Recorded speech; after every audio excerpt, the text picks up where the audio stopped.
Hello साथियों, एक और नए वीडियो में आप सभी का स्वागत है। आज बात करेंगे अपन कंपाउंड इंटरेस्ट के बारे में, या फिर बोल सकते हो चक्रवर्ती ब्याज के बारे में अपन चर्चा करने वाले। आपके आरएस प्री में इससे एक सवाल हमेशा आता है, याद रखना, अब की बार भी आएगा। ठीक है, लास्ट टाइम भी मैंने बता दिया था कि कौन सा आएगा, और वो कौन सा आया वो याद रख लेना।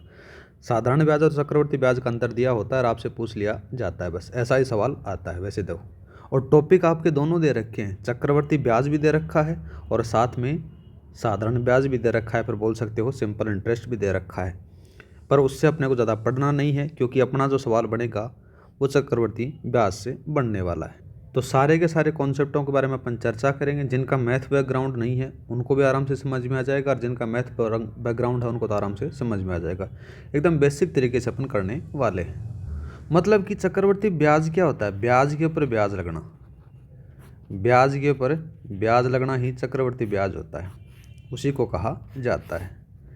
जो सिंपल ब्याज होता है उसको ऐसा ही बोलते हैं, फिर साधारण ब्याज कहते हैं। जब उसी ब्याज के ऊपर ब्याज लग जाए तो उसको चक्रवर्ती ब्याज कहा जाता है। इतना डिफरेंस होता है, बस ज़्यादा कुछ होता नहीं है। सबसे पहले बात करें तो जो अपन आगे ट्रिक से भी करेंगे, पर इसका एक जो फॉर्मूला होता है उस फॉर्मूले के बारे में थोड़ा सा याद रखना। फॉर्मूला होता है, देखो, ए, जिसको अमाउंट बोला जाता है, फिर मिश्र धन बोला जाता है। ए इजिकल टू पी 1 प्लस का आर अपोन का 100 अपोन का टी होता है। ठीक है, ये तो जो होता है ये मिश्र धन का होता है।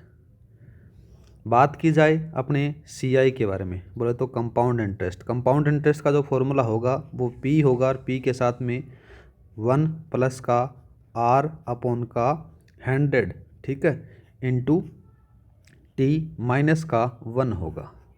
वैसे तो इसको इस प्रकार से भी लिख सकते हो आप। क्या लिख सकते हो? देखो, यहाँ से पी कॉमन ले लिया जाता है ना, वैसे इसको इस प्रकार से भी लिख सकते हो, पी 1 प्लस का आर अपोन का 100 इंटू टी माइनस का पी लिख सकते हो। सेम यही बात आती है, बस इसमें से पी कॉमन लेकर बाहर रख दिया जाता है। ये फॉर्मूला आपको याद रखना है। अब जो ए क्या है, देखो, ए आ जाता है, इसको अमाउंट बोला जाता है, फिर बोल सकते हो मिश्र धन। क्या बोल सकते हैं अपन? मिश्र धन बोल सकते हैं। पी होता है वो प्रिंसिपल होता है, या फिर बोल सकते हो उसको मूलधन बोल सकते हो। ठीक है, आर होती है वो रेट होती है, बोले तो दर बोल सकते हो इसको, और जो टी होता है वो समय होता है। इतना आपको याद रखना है। सीआई आपको पता ही है कि चक्रवर्ती ब्याज, इसको अपन कह सकते हैं चक्रवर्ती ब्याज। इतना आपको याद रखना है। आगे बात करते हैं, अगर देखो समय से भी कुछ इसका संबंध होता है।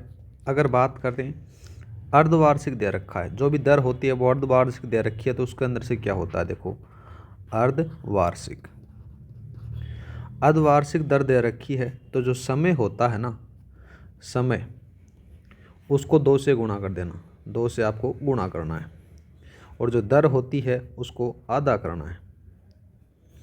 ठीक है, एक कंडीशन आ गई। इसके सवाल भी मैं बताऊंगा, जिससे आपका सारा का सारा जो कॉन्सेप्ट है वो क्लियर हो जाए। अगर तिमाही दे रखी है, तिमाही दर पर पूछा जा रहा है, तो जो समय होगा ना, उस समय को आप 4 से गुणा कर देना। ठीक है, 4 से गुणा करना है, और जो दर होती है उसमें 4 का भाग दे देना। आराम से आप इसका निकाल सकते हो। अगर पूछ लिया जाए आपसे मासिक, मासिक दर दे रखी है, तो क्या बताओगे आप? समय होता है उसको आप क्या करोगे? 12 से मल्टीप्लाई करोगे। किससे करोगे? 12 से गुणा करना है। जो दर होती है उसको आप क्या करोगे? 12 से भाग दोगे। एक चीज़ याद रखना, जो ब्याज होता है, चाहे साधारण ब्याज हो चाहे चक्रवर्ती ब्याज हो, ब्याज की गणना हमेशा 1 साल पर होती है। 1 साल पर मानकर निकालते हैं।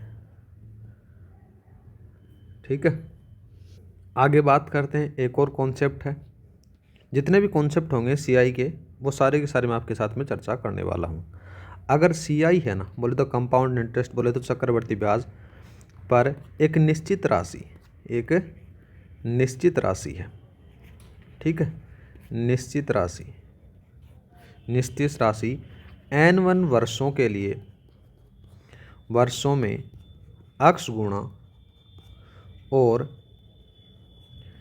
N2 वर्षों में y गुणा होती है। अगर ऐसे सवाल आते हैं तो आपको किस प्रकार से निकालना है, x आ जाता है, 1 आ जाता है और e आ जाता है, इजिकल टू y/n2 आ जाता है। इसको इस प्रकार से आप हल कर सकते हो। ऐसे सवाल भी मैं करवाऊंगा आपको। एक और कॉन्सेप्ट आता है, उसी के बारे में अपन चर्चा करें। यदि कोई राशि CI पर, ठीक है, बोले तो कंपाउंड इंटरेस्ट पर T समय या फिर T वर्षों के लिए, T वर्षों में स्वयं का n गुणा हो जाती है तो क्या होगा, Tx वर्षों में nx गुणा होगी।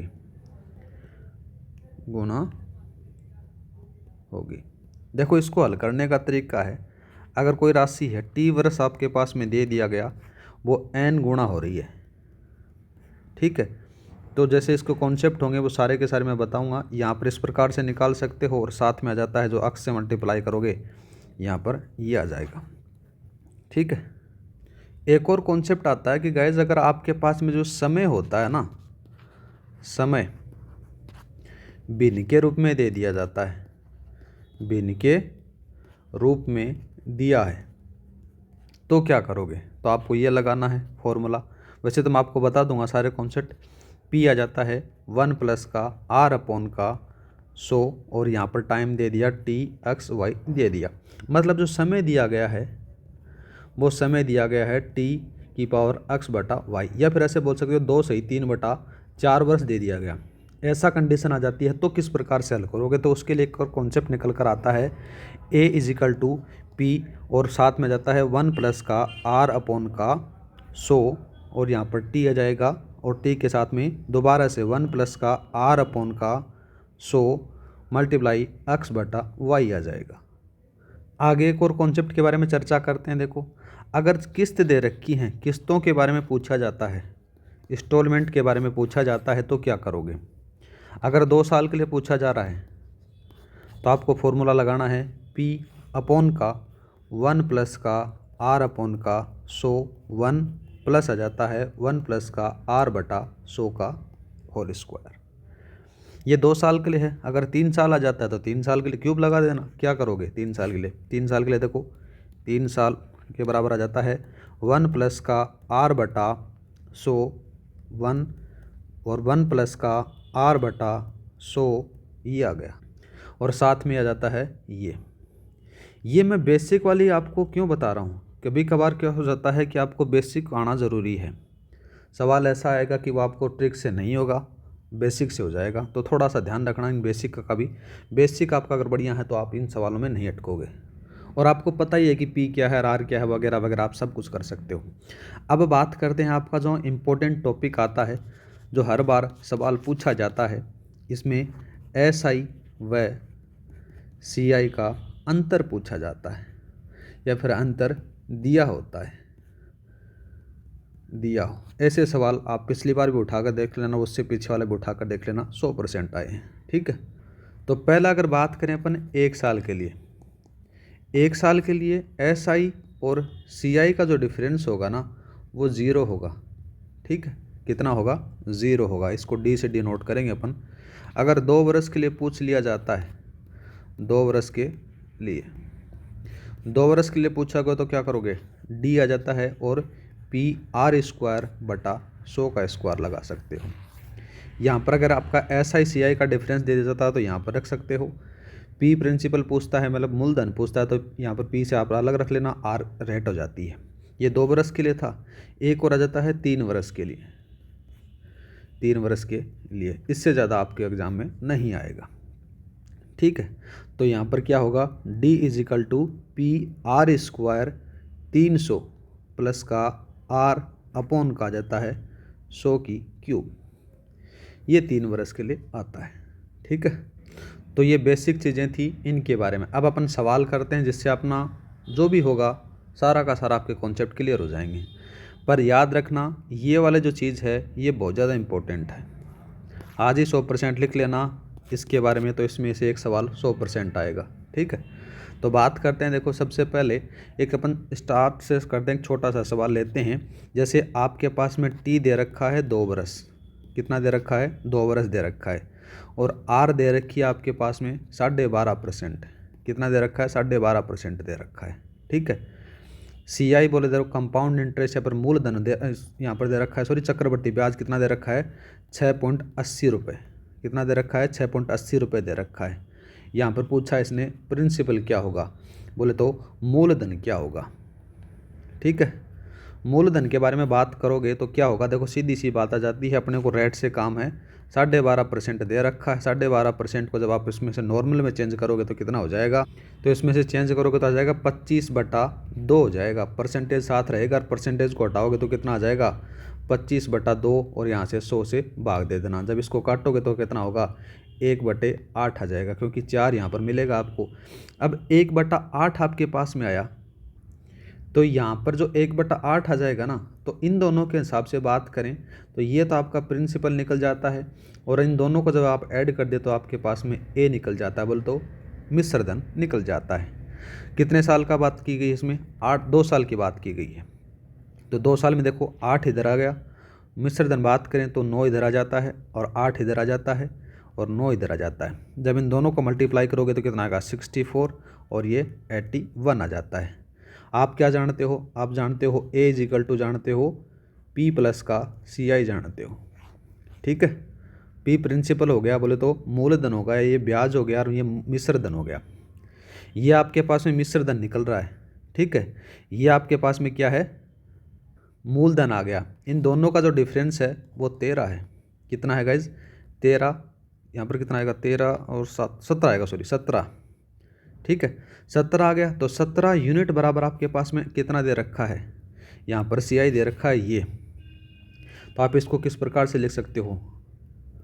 ठीक है, ये आपको पता चल गया। अब आपको पता होना चाहिए कि 1 यूनिट का मान आपको निकालना, तो ये 17 का भाग इसमें दे दो।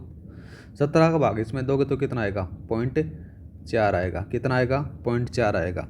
अब आपको प्रिंसिपल चाहिए, मूलधन निकालना है। मूलधन के बारे में इसने पूछा गया है, तो जो भी चीज़ जो 1 यूनिट आई है ना उसको मल्टीप्लाई कर दो आपके जो 64 थे ना उससे, 64 गुणा 0.4 आ गया। जब इसको मल्टीप्लाई करोगे तो आपके पास में जो प्रिंसिपल निकल कर आएगा 25.6 रुपये, ये आपका ये आ गया। ठीक है, उम्मीद करता हूँ कि आपको समझ में आ चुका होगा। अपन दूसरा सवाल लेते हैं जिससे आपका ज़्यादा क्लियर हो जाएगा। मैंने क्या लिया, मैंने R इज इक्वल टू लिख दिया 16/2/3%। ठीक है, और T रख दिया 2 वर्ष, कितना रखा 2 वर्ष रखा, और साथ में रख दिया गया कुल धनराशि। कुल धनराशि के बारे में बात करें ना गाइज, तो यहाँ पर कितनी बता रखी है इसने 1470 बता रखी है। मतलब कि अपने को ए की वैल्यू पता चल गई। बाद में पूछा इसने कि प्रिंसिपल बताओ, बोले तो मूलधन बताओ। मूलधन के बारे में ये पूछ रहा है, तो सबसे पहले किसके पास में जाओगे, दर के पास में जाओगे। रेट आ गई, रेट कितनी है 16/2/3% है। 16/2/3% है, तो ये कितना आ जाता है गैस, यहाँ पर जब इनको मल्टीप्लाई करते हैं तो 16×48 और 50/3 आ जाता है। परसेंटेज साथ में रहा, परसेंटेज को हटाया आपने, क्या किया हटाने के बाद में इसको 100 से भाग दे दिया गया। जब इसको अपन काटते हो तो कितना जाता है 2, और ये आ जाता है 1/6, मतलब कि परसेंटेज से नॉर्मल में चेंज हो गया है। अब आपके पास में क्या क्या है, अब आपके पास में ये तो प्रिंसिपल आ गया, ये साथ में आ जाता है किसका, इन दोनों का जब ऐड कर देते हो तो ये आ जाता है, ये ब्याज आ जाता है। ठीक है, वैसे देखा जाए तो कितना आ गया 6 और इधर 7, दोबारा से 2 वर्ष के लिए समय बताया गया तो 6 और 7 आ जाता है। यहाँ पर कितना हो गया 36 हो गया, यहाँ पर कितना हो गया 49 हो गया। ठीक है, अब यहाँ पर आपको पता चल गया, ये पी आ गया मेरे पास में, और ये ए की वैल्यू आ गई, और ए की वैल्यू मेरे पास में कितनी दे रखी है, याद रखना 1400 कुछ लिखाई थी ना मैंने, यहाँ पर है 1470। 1470 आ गई, तो 1470 को आप यहाँ पर लिख दो। जब आपको 1 यूनिट की वैल्यू पूछी जाए, 1 यूनिट की वैल्यू तो कितने बतानी है, 1470 के अंदर से 49 का भाग दे दोगे ना, तो लगभग कितना आ जाता है 30 आता है। कितना आता है 30 आता है। अब आपके पास में प्रिंसिपल की वैल्यू पूछनी है, 36 पहले से ही था, जब इसको 1 यूनिट का 36 यूनिट का मान कितना होगा, तो इससे मल्टीप्लाई कर दो। 1 यूनिट का वैल्यू 30 है, तो 36 का कितना आ जाता है, 36 18 के लगभग आ जाता है 108। ये आंसर है आपका। ठीक है, समझ में आ गया होगा। आगे बात करते हैं दूसरा कॉन्सेप्ट लेते हैं। जैसे नेक्स्ट सवाल आ जाता है, यहाँ पर आपके पास में मैंने ए की वैल्यू या फिर बोल सकते हो कुल धनराशि में नहीं पता मेरे को क्या है। ठीक है, मूलधन भी नहीं पता, बोले तो प्रिंसिपल भी नहीं पता कितना है, दोनों ही नहीं पता मेरे को। ना तो ए का मालूम है और ना ही पी का मालूम है। बस मेरे को मालूम क्या है, आर की वैल्यू मालूम है, कितनी है 11/1/9% है। साथ ही मेरे को मालूम है टी की वैल्यू, ठीक है, जो 2 वर्ष दे रखी है। और साथ में मेरे को बताया गया है कि सेकंड वर्ष का CI कितना रुपए दे रखा है, 70 रुपये दे रखा है। यहाँ पर अपने को ज्ञात क्या करना है या फिर फाइंड क्या करना है, कुल धन राशि बताना है और मूलधन बताना है। एकदम बेसिक सा सवाल है, सीधी सी बात है कि इसके पास जाओगे, दर के पास में जाओगे। दर दे रखी है तो दर के पास में चले जाना है, फिर रेट के पास में चले जाना। जब इसको 11/1/9% है, इसको नॉर्मल में चेंज करोगे तो कितना आ जाएगा गाइज, याद रखना। यहाँ पर आ जाता है, ये तो टोटल आ जाता है 100/9% आ गया। अब इसको नॉर्मल में चेंज कर लो तो परसेंटेज को हटाने के लिए 9 का भाग दे देना। प्रतिशत का टॉपिक अगर कभी मेरे को टाइम मिलेगा तो मैं करवा दूंगा।